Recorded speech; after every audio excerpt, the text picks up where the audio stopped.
So, goodness knows what it's picked up. I find that paper, if you stretch it and then don't use it for a while, starts to pick up all sorts of oils in the atmosphere or whatever. Right. Okay. So the drawing is fairly simple.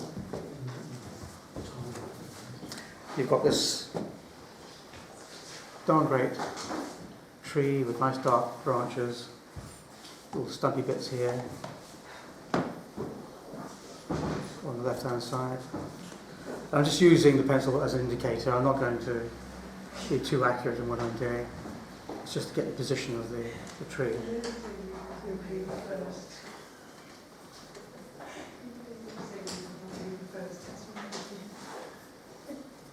Okay. We've got a hedge. So, and then a nice little green grassy bit at the edge of the lane, and then the other side of the lane, a little bit comes out there. There's obviously a path leading over to the right. Lane goes round to the right there, and then we've got our cottage. I haven't a clue where this is.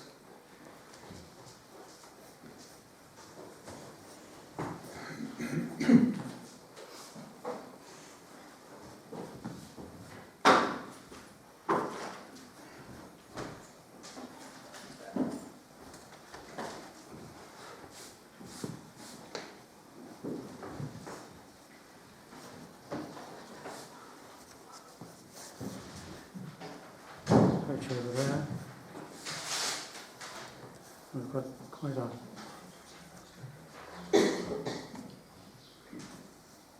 there's some sort of fence there.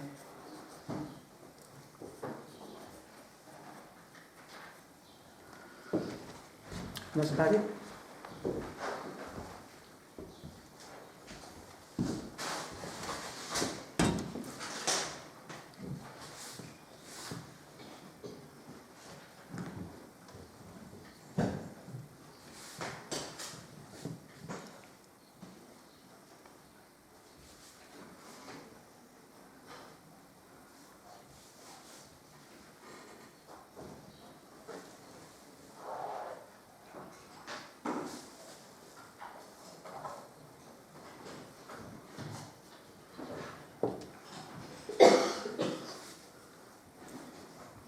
Just to add a little bit of interest and to combine this with the demonstration I did here about 4 or 5 years ago on putting people into paintings, I'll shove myself or somebody else. I'll make the other one male. The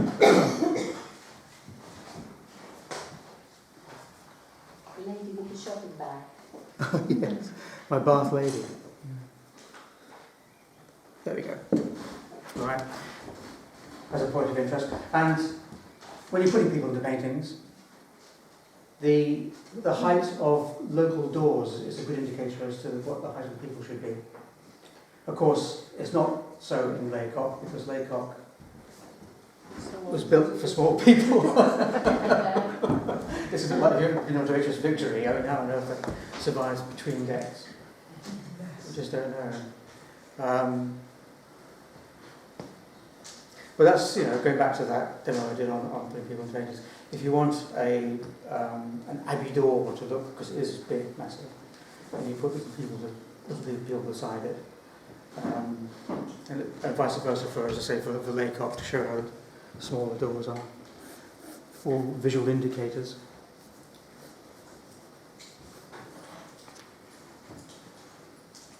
Now all I'm going to do to get this started is to put on an initial wash of burnt umber, virtually over the whole thing, and that will be my base wash.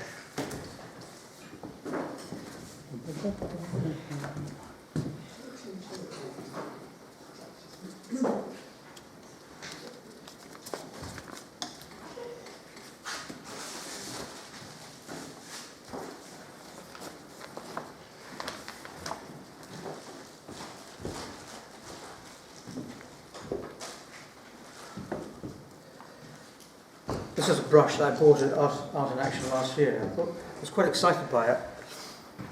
It's turned out to be a mini loo brush. Yes. Oh, I thought it looks so. And I thought it was going to be so good. I know. And the shaft is like a plastic tube. It's very good. It's very light. It's lovely. It's great. And it does come to a point, but it sort of disintegrates. Not disintegrates. It sort of does all sorts of weird. Mind you, it's Japanese. I think. I shouldn't say that, but anyway, it's probably for a Japanese form of painting. Yes. Actually, I think the first thing I'll do is I'll just wash my palette. Get rid of those extraneous colours.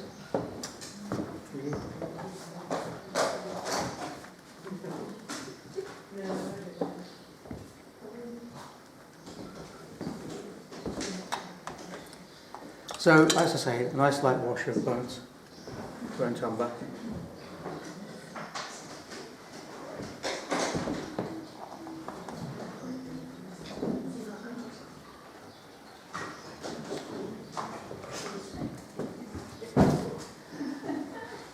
And I'm going to sort of... It's a bit heavy.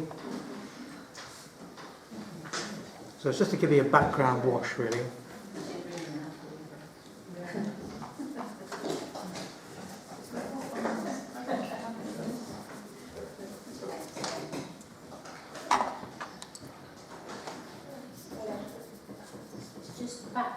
Just a background, yeah. I'm going to leave some areas, the wall there, for instance.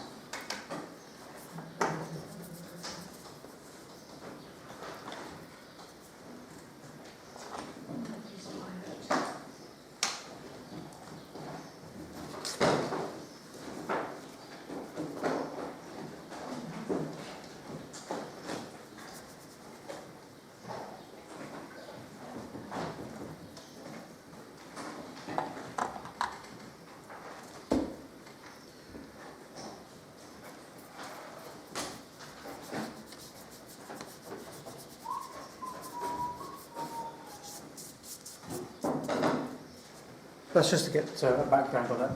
And I'll let that dry. But when you've got to that stage, you can sort of... so we're not actually painting objects at the moment, we're just putting a background wash on. Whilst that dries, we can have a break and have a coffee. Okay, I'm going to start from the light tones. I put a wash over the whole thing. Same colour again. And it's a good idea sometimes to squint at the photograph to see where your mid-tones are. Can you see that on the right-hand side of the thatch, there's some nice dark green there, which helps to capture the light on the thatch. So we want to just remember that. I'm going to actually work on the thatch to start off with, I think, because it's sort of a middle tone.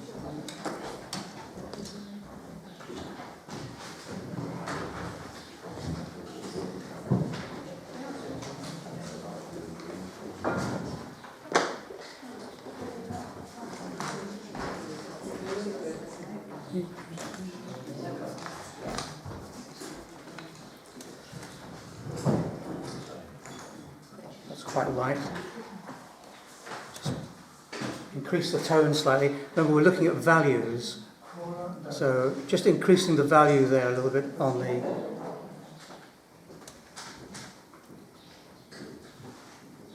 roof, but keeping it sort of slightly darker towards the right-hand side. And letting it take on a lesser value as it goes on, because I want to try and capture the light on some of that. And because it's thatch, it's a bit stripy here and there.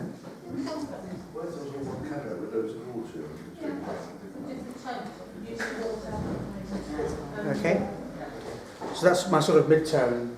No one knows you've got green. We're all colourblind. I think you're missing the point, Ken. Okay, slightly darker down. Can you see that the value of that is much, much higher than the mid-tone I put on the roof? just water that down a little bit there. So going from high value to low value, right? And again, it's just trying to produce this three-dimensional effect. We're slightly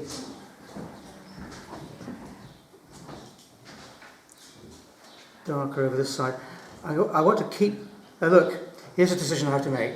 I'm doing the wall here. I've put a tone on which is much too heavy. Actually, it should be light, but I want it to contrast with this sort of green. What is green on the photograph? So I have a choice to make. I either make that darker, the higher value, or lower, the lower value, in order to. At the moment, you see, there's the wall, there's the greenery. There's no difference between the two. And this is where it really does train you to think about tones. I'm going to reduce the value there. It seems like a simple exercise, but in fact, when you come to do it, it's not as simple as you might think, because you're continuously having to make these decisions. Now, again, I haven't got the contrast there that I want, so I'm going to increase the value there slightly. Right, can you see that? See what I did there? I'm making that decision as I go in order to differentiate between one object and another and to produce this three-dimensional effect. The doors are quite dark. Oop, that's flowing into there.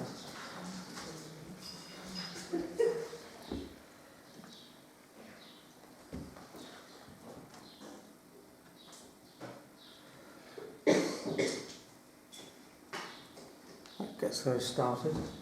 There is a dark eave underneath the thatch.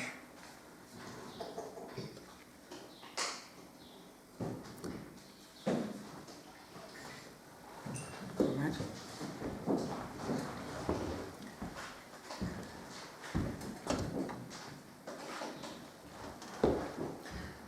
This wall here, I know it's got the tree in front of it, is because the light's coming from the right hand side, is slightly darker, so I'll let that in now, which means that when I put my tree in, it's got to be really dark.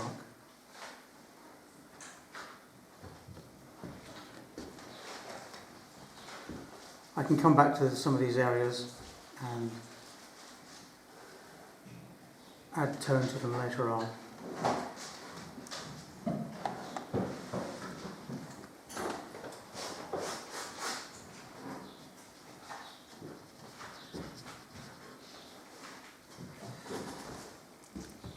Okay.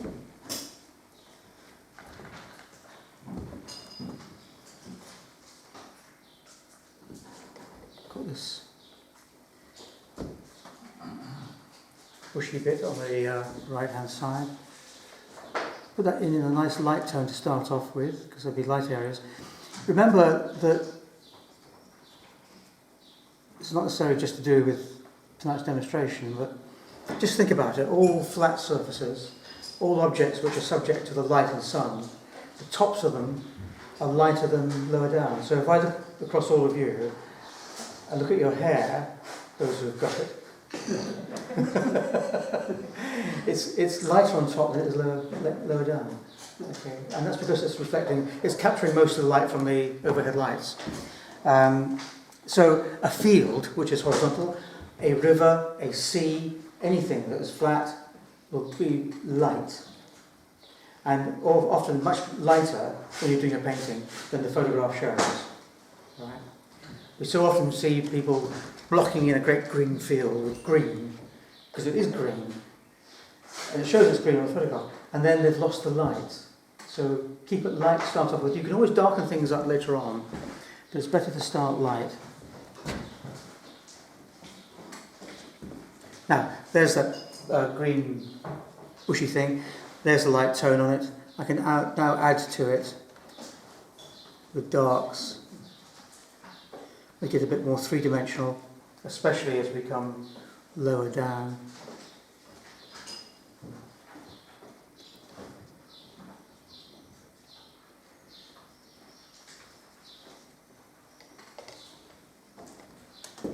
Okay. the light's coming from the right, and I've made it too dark on this side, so I'm just going to lighten that side, remove some of the tone,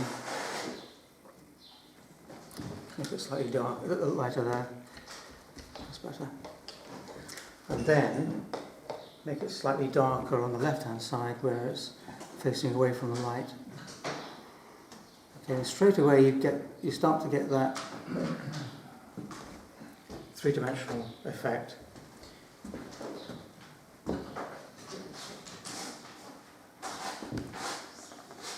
Nice dark mark there down the right-hand side of the entrance to the door. Same with the windows.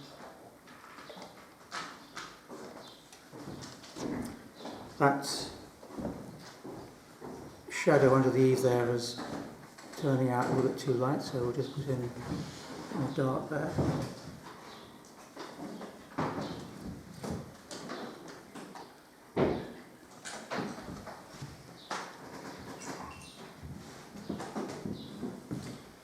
Actually, I have to admit, I normally practice before I do a demonstration. I just didn't get time.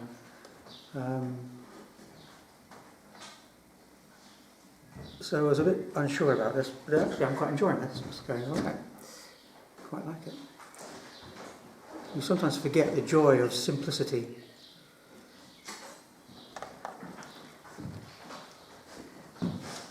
And here you are, you see, once you've made the choice over which colour you're going to use, that decision is no longer yours. You've made the choice and that's it.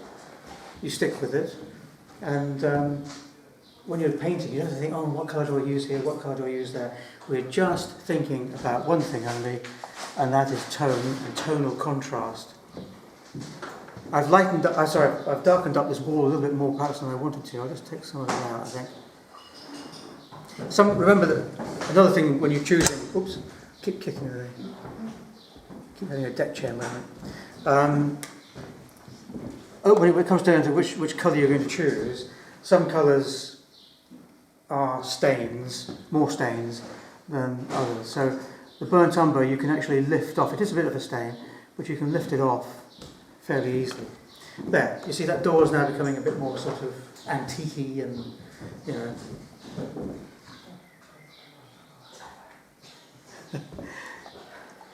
And I'll let that fade, because the light's coming from the right hand side, I'll let that fade across there. There we go.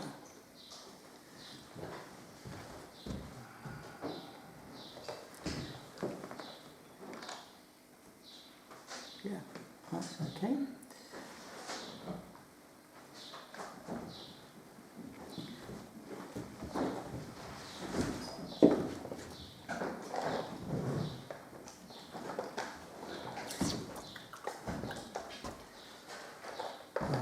I'll attack some of this greenery to the left-hand side coming towards us. There's some fairly light tones there. So, oops.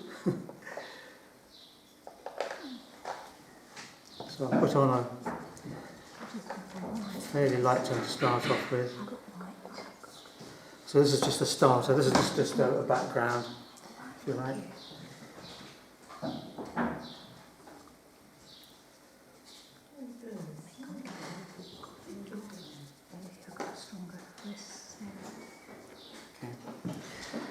By the way, I've given up on the loo brush. These have been used and abused. It's a set of 4. Was it Paul Weaver that we had a couple of years ago? And he had sets of these. They're Rosemary and Co. Oh, they're brilliant brushes. And they are, but they are a particular series, 301 series. And I think it was about £10 for 4 of them. I mean, absolute bargain. And then I've hammered these. I've actually painted and then fallen asleep on the drawing board, so that when I've woken up, they've been. It's a nice vision, isn't it?